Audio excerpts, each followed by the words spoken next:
ની કથા છે ભાગવતના મહાત્માની અંદર. એમની પાછળ ભાગવતની કથા કરવામાં આવી તો એની ગતિ થઈ. જે પ્રેત યોની પિતૃ યોની જે પ્રાપ્ત થઈ હતી એમાંથી ગતિ થઈ. એટલે ભાગવતની કથા કરવાથી ચોક્કસ પિતૃઓની ગતિ થાય છે. એનું વિસ્તૃત વર્ણન ગરુડ પુરાણમાં પણ આપવામાં આવ્યું છે.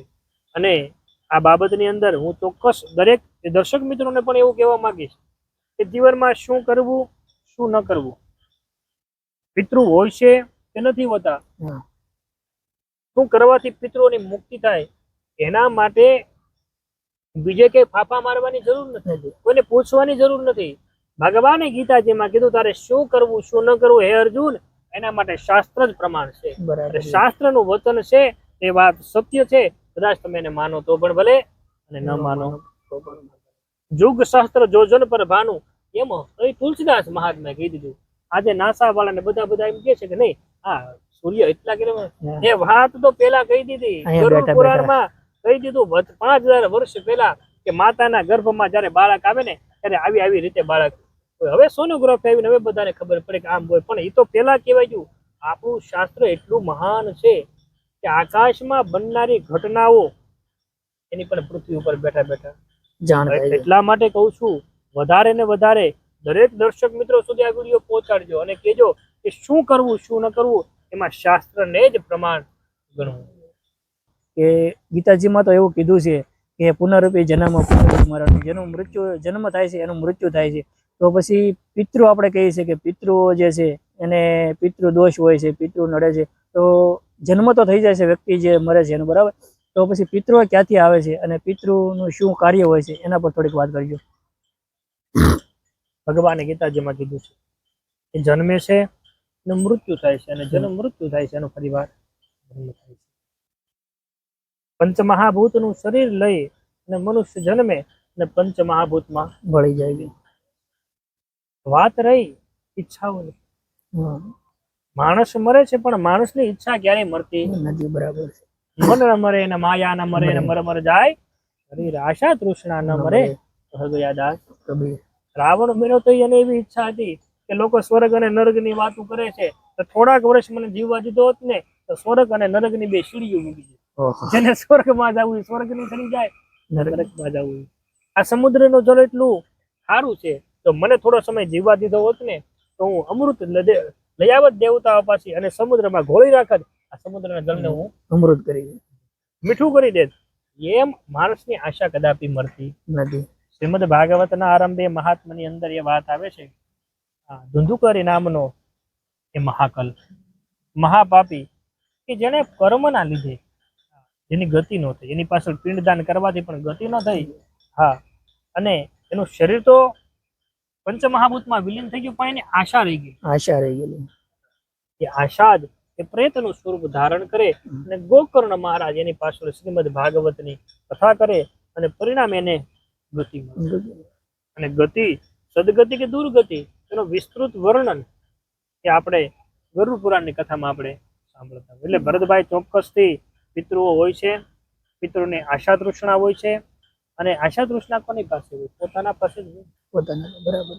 એમની પાસે આવે છે, એમને જગાડે છે અને જગાડવા માટેના ઘણા પ્રયત્નો હોય છે. બરાબર. ઘણા પ્રયત્નો સારી રીતે પણ પિતૃઓ જગાડે છે, એવું નથી દુઃખ જ આપે છે. બરાબર છે. યાદ રાખ. એક સારા સંત સાથે મારા આ બાબતની ચર્ચા થતી હતી ત્યારે મને એને એક દ્રષ્ટાંત આપ્યું તો કે ભાઈ 12 માળની એક બિલ્ડિંગ ચણાય છે, એને નીચે એક વ્યક્તિ ઉભો છે અને એક વ્યક્તિ અગાસી ઉપર છે. બહારથી કોઈ દરવાજો લોક કરી દે, વ્યક્તિને નીચે આવવું છે પણ આવી શકતો નથી. તો શું કરવું? તો કે નીચેના માણસ એને અવાજ કરીને બોલાવે પણ સંભળાતું નથી. તો હવે શું કરવું? તો પેલા વિચાર કર્યો ખીચામાંથી એક 10ની નોટ કરીને ફેંકવું. 10ની નોટ ઉડતી એની પાસે આવી અને આમાં આસપાસ જોઈ તરત ખીચામાં નાખી દીધી. આમાં ઉપર જોયું નહીં નકર તો હું અવાજ કરું ભાઈ હાથ ઊંચો કરું. પછી 500ની નોટ કાઢી એ પણ ખીચામાં લઈને મૂકી દીધી. હવે શું કરવું? પછી એને વિચાર આવ્યો કે પથ્થરનો ઘા કરું છું એટલે પથ્થર ફરફરતો જવા દીધો અને ઓલા ભાઈને સેજ વાગ્યો. કોણે મને પથ્થર માર્યો? આમ ફરતો ફરતો જો મને ઉપર જોયું ને ઓલા ભાઈ કીધું કે દરવાજો ખોલ, મને કોઈ પૂરી દીધો છે. એટલે એ સંતનો કહેવાનો ભાવાર્થ એવો હતો કે ભાઈ પિતૃઓ જગાડવા માટે પ્રયત્ન કરે છે. પેલા સારી રીતે જ પ્રયત્ન કરે છે, બરાબર છે. તમને જગાડે છે, ધન આપે છે, પુત્રાદિક ઐશ્વર્ય ધન સમૃદ્ધિ આપે છે, પણ ત્યારે તમને સહજ એવો વિચાર નથી આવતો કે હું કઈ સત્કર્મ કરું. એટલા માટે પિતૃ આ રીતે જગાડે. હું ચોક્કસ કહું છું કે જે પોતાના પિતૃ પાછળ સત્કર્મો કરે છે, રાશિનું થોડું ઘણું દુઃખ જીવનમાં આવ્યું હોય પણ પિતૃઓને તૃપ્ત કરવાથી ફરીવાર એને અઢળક ધન અને સંપત્તિ એ આપી જાય. ખૂબ સુંદર વાત કરી પિતૃ તર્પણ માટેની. તો આજનો વ્યક્તિ જે છે ને હર જગ્યાએ શાંતિ શોધે છે, પરંતુ ક્યાંય શાંતિ એને મળતી નથી. કોઈ સંન્યાસ આશ્રમમાં જાય, સંન્યાસી પાસે જાય તો ત્યાં એમ લાગે કે મને અહીંયા શાંતિ મળે છે. તો ખરેખર શાંતિ મેળવવા માટે વ્યક્તિએ જે છે એ શું કરવું જોઈએ? તો બધાનો આ જ પ્રશ્ન છે. બધા શાંતિ શોધે છે, પણ શાંતિ છે એ ભીતરનો ખજાનો છે. શાંતિ કઈ મોલમાં મળતી નથી. એ દુકાને જઈને કોઈ એમ કે 2 કિલો શાંતિ આવી એ શક્ય નથી. શાંતિ મેળવવા માટે વ્યક્તિએ પોતે પોતાની ઓળખ કરવી જોઈએ.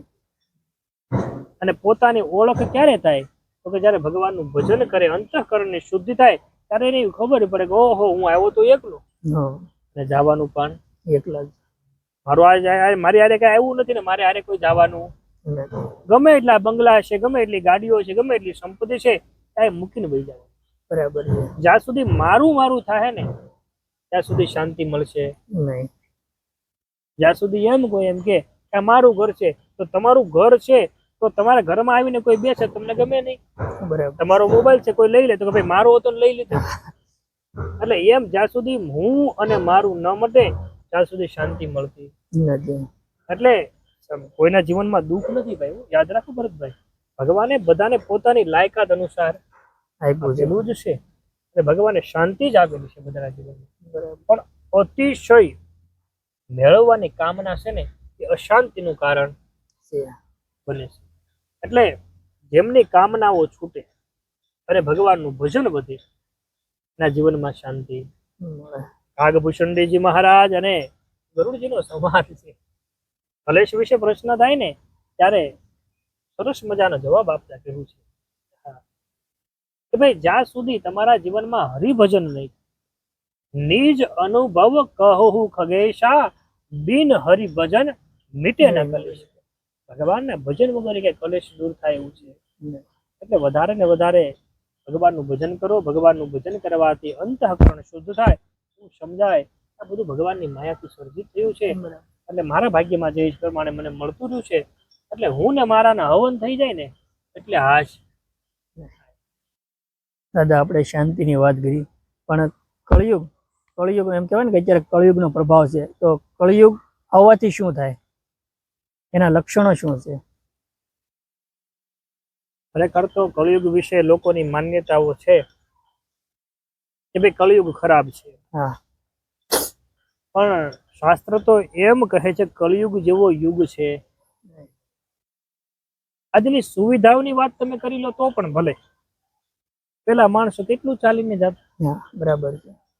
આજે ચાલવું નથી પડતું, પ્લેન પણ છે, વ્યવસ્થાઓ સુવિધાઓ, કોઈ વસ્તુની કમી નથી. અને શાસ્ત્રનું પણ એવું વચન છે હજારો વર્ષ સુધી સતયુગમાં, દ્વાપરમાં અને ત્રેતામાં ભજન કરવાથી, યજન કરવાથી, તપ કરવાથી, સાધના કરવાથી જે ફળ મળતું એ જ ફળ માત્ર ગાયના શિંગડા ઉપર રાઈનો દાણો રહે એટલો સમય ભજન કરવાથી મળે છે. એટલે જે લોકો એવું માને છે કે કળિયુગ ખરાબ છે એ લોકોની માન્યતા ખોટી છે.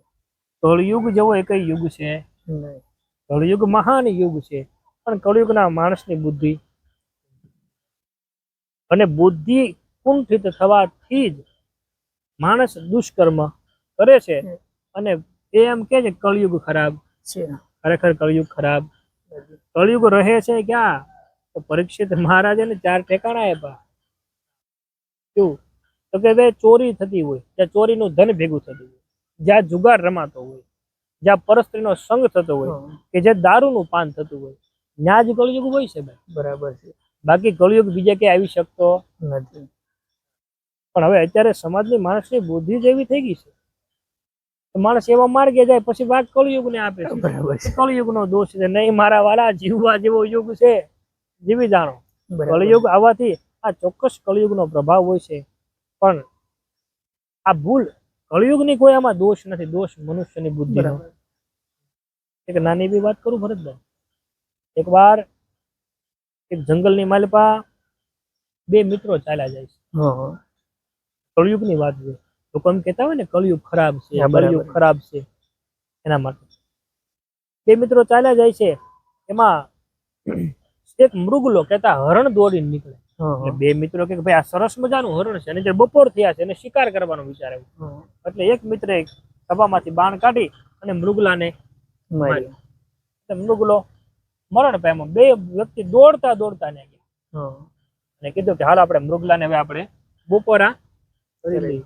આ ખરાબ વિચારાઓથી ના ગયા. ત્યાં ગયા ને તો માયારૂપી મૃગની વાત છે, હા. આધ્યાત્મિક વાત છે, આમાંથી કંઈક લેવાનું છે. એટલે મૃગલો તો એ સોનાનો, ઓહો. આખો મૃગલો હોનાનો. ઓલા બે કે આ કઈ ખવાય, નો. તો શું કરવું? તો કે એક કામ કર, તો કે જેને બાણ માર્યું તો ને કે હું અહીં ધ્યાન રાખું અને તું એક આ તને સોનાનો પૂંછડી કાપી દો મૃગલાની, તું વેપારી પાસે જા બરાબર. અને વેપારી તું આ સોનાની પૂંછડી દે અને એમ કે તું મને લાડવા બનાવી દે. આજ તો લાડવા ખાવા. હા. એટલે પેલો માણસ હતો એ બરોબર સોનું લઈ અને વેપારી પાસે જાય. તો રસ્તામાં વિચાર આવ્યો, કળયુગનો માણસની બુદ્ધિ હો ભરતભાઈ, હા. સાંભળજો. અને વિચાર આવ્યો કે ભાઈ આ મૃગ હોનાનું અને મારે આને ભાગ દેવો. એક કામ કરું, આ લાડવા ચૂરમાના નહીં ઝેરના લઈ જાઉં. ઓહો. એટલે વેપારીને કીધું કે ભાઈ તું ઝેરના લાડવા બનાવી છે. વેપારી કે ભલામણ કે ઝેરના લાડવા હોતા છે, બરાબર. પણ વેપારીનો જીવ છે. બરાબર. એટલે કીધું હું તને ભારોભાર હોનું આપું તો ભાઈ લાડવાની ભરે હોનું, તો કે હા. હા. તો કે કાંઈ વાંધો નહીં. તો જો માણસની બુદ્ધિ કેવી હોય. એટલે પેલા એ સોનું આપ્યું અને ઝેરના લાડવા બનાવી દીધા. અને વેપારીનો જીવ કળિયુગનું હોનું છે ને એ આવી જાય ને ઘરમાં એટલે અશાંતિ પ્રસરી જાય. બરાબર. એટલે ઓલા ભાઈ લાડવો જોકતા જોકતા થોડોક લાડવો બચ્યો. હમ. એટલે વેપારી કળિયુગનો સોનાનો સ્પર્શ થયો ને એટલે વેપારીની બુદ્ધિ બગડી. વેપારી ભૂલી ગયો કે ઝેરના લાડવા. બરાબર. થોડોક લાડવો કાઢીને એને રાખી દીધો. એટલે વજનમાં વધારે જાય. એટલે ઓલો ભાઈ લાડવા લઈને હાલતો જો બરોબર એ લાડવો પીડ્યો હતો. એટલે ભાઈ તો લઈને હાલતો થઈ ગયો અને જે લાડવો પીડ્યો હતો એમાં બરોબર વેપારી થોડોક આગો પાછો ગયો તો એનો છોકરો રમતો રમતો આવ્યો. ઓહો. એ છોકરો રમતો રમતો આવ્યો અને એ લાડવો જો બાળકનો તો જીવ છે, મીઠાઈ ભાળે કે ગળી વસ્તુ ભાળે કે મોઢામાં નાખે, મોઢામાં નાખીને રમવા રમતો ઘરમાં વેચો એ તરત એની હત્યા. ભણકને શરણ થયો. બરોબર એવા સમયે આ ભાઈ ચાલતો હાલતો જંગલમાં જાય છે અને નક્કી કરી લીધું હવે આજ તો લાડવા એને પેલા ખવડાવવા છે. એ લાડવા ખાય એનું મરણ થઈ જાય એટલે આખો હોનાનો મૃગ મારે લઈ લેવો. છે. એટલે બરોબર હાલો જાય છે. મગજમાં વિચાર કરે કે નહીં પછી તો હું આમ બંગલો લઈ લઈશ, ગાડી લઈ લઈશ, આમ કરીશ તેમ કરીશ, અનેક મનમાં સંકલ્પ વિકલ્પ કરતો કરતો એટલે મૃગલાની બાજુમાં જે બેઠો હતો ને એનો વિચાર આવ્યો એ આ મૃગલાને બાણ તો મેં માર્યું, મહેનત તો મારી છે, બરાબર. આને તો કઈ કર્યું નથી. એક કામ કરું, જેમ મૃગલાને બાણ માર્યું એમ આને બાણ મારી દઉં તો મૃગલો મારે એકલાને આવી જાય.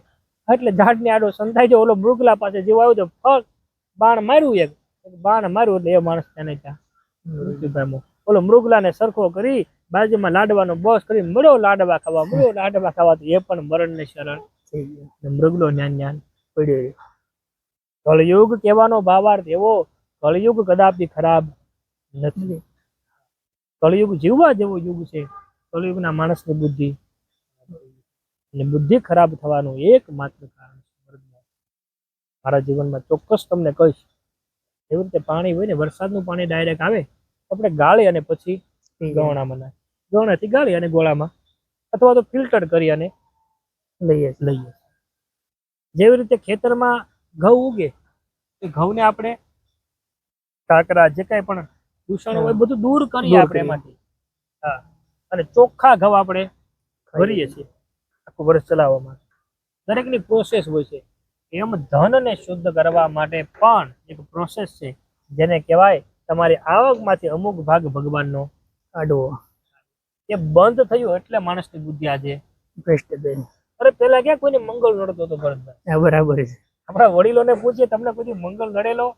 તો કે ભાઈ મંગળને ઘરે ક્યાં આવવા દીધો? વાડીએથી ઘઉં દાનમાં દઈ દીધા. બરાબર. મંગળનું દાન પરબારું કર્યું. મંગળ ઘરે ધક્કો હેનો ખાય? બરાબર. આજે જેવા રોગના નામ સાંભળી એવા ક્યાં હતા? યાદ રાખો. તમારા ગુરુ મહારાજ વારંવાર અમને કે એ વિશાલ સાંભળ, જે ખેડૂતના ખેતરમાં ઉગે છે ને એમાં ભગવાને ચોર્ય જે બધા જીવોનો અધિકાર એમાં એકમાત્ર ખેડૂત માટે નથી. અને તમે જે કમાવશો એ બધું તમારી કમાણીનો અધિકાર, 10મા ભાગનો અધિકાર ધર્મનો છે. અળસિયા ક્યાં ખાવા જાય ભરત? હા, બરાબર છે. રોજડા ક્યાં ખાવા જાય? એના માટે ક્યાંય અલગ જંગલ તો છે નહીં. બરાબર. એટલે ભગવાને ત્યાં ઉગાડ્યું છે. જો માણસ ચોક્કસ પ્રોસેસથી જેમ પાણીને ગાળે છે એમ વાણીને ગાળે હા. અને એમ ધનને ગાળે અને પછી ધન ઘરમાં લાવે તો કોઈ દિવસ એની બુદ્ધિ બગડે નહીં. હાથ માત્ર એટલું કહેવાની કળિયુગ ખરાબ નથી. કળિયુગનો પ્રભાવ ચોક્કસ છે પણ કળિયુગ ખરાબ નથી. આપણે રામકથા બેહારી તો 9 દિવસ હોય, ભાગવત કથા છે 7 દિવસની હોય, તો એનો દિવસો નક્કી હોય છે કે પછી શું છે એના વિશે થોડીક વાત કરજો. કથા છે ને એ સતત કરવી જોઈએ, હા. કોઈ દિવસોના પ્રમાણ નક્કી કરીને નહીં. હા. મારો અંગત મંતવ્ય છે. અને વાત રહે 7 કે 9 દિવસની, તો 7 દિવસની શ્રીમદ ભાગવતની કથા એટલા માટે કરવામાં આવે છે કે સૌથી પહેલી જ્યારે કથા થઈ ને ત્યારે 7 દિવસની. પરીક્ષિત પાસે 7 જ દિવસ હતા. 7મા દિવસે તક્ષક નામનો નાગ આવી અને એને કરવાનો હતો. બરાબર. એની પાસે દિવસો 7 જ હતા એટલે 7 દિવસની કથા. કથા 4.5 મહિનાની ચાતુર્માસમાં પણ લોકો કરે છે, અનુષ્ઠાનના રૂપમાં કરે ત્યારે વાર્ષિક અનુષ્ઠાનના રૂપમાં પણ કથા કરે છે. ભગવાન સ્વયં નારાયણ માં લક્ષ્મીને કથા કહે ત્યારે 1 મહિનો કથા ચાલે છે. બરાબર. અને લક્ષ્મીજી જ્યારે ભગવાનને કથા કહે ત્યારે 2 મહિનો કથા ચાલે છે. એટલે કથાના દિવસો કળયુગ પ્રમાણે અને માણસની અનુકૂળતા પ્રમાણે ઋષિ મુનિઓને ખબર હતી એ પ્રમાણે કથાના દિવસો એને ચોક્કસ નક્કી કરીને પેલા છે. પણ કથા 7 દિવસ માટે પણ થઈ શકે, 9 દિવસ માટે પણ થઈ શકે, 1.25 મહિના માટે પણ થઈ શકે. સાત્વિક, રાજસિક અને તામસિક 3 પ્રકારે ભાગવતજીનું અને અન્ય કથાઓનું અનુષ્ઠાન.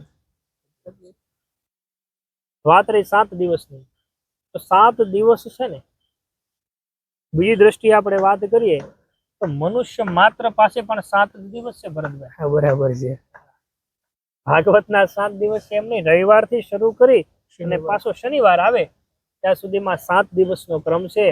એ બતાવે છે કે હે જીવ, તારી પાસે પણ 7 દિવસ, આ 7 માંથી 1 દિવસ તારે ચોક્કસ જવાનું છે. આમાં તારું ચાલવાનું નથી. એટલે આ 7 દિવસમાંથી 1 દિવસ એવો સાધી લે, 1 દિવસ એવું યજન કરી લે કે ભગવાનનું વિમાન તને તેડવા માટે, એ જગાડવા માટેનો પ્રયત્ન છે.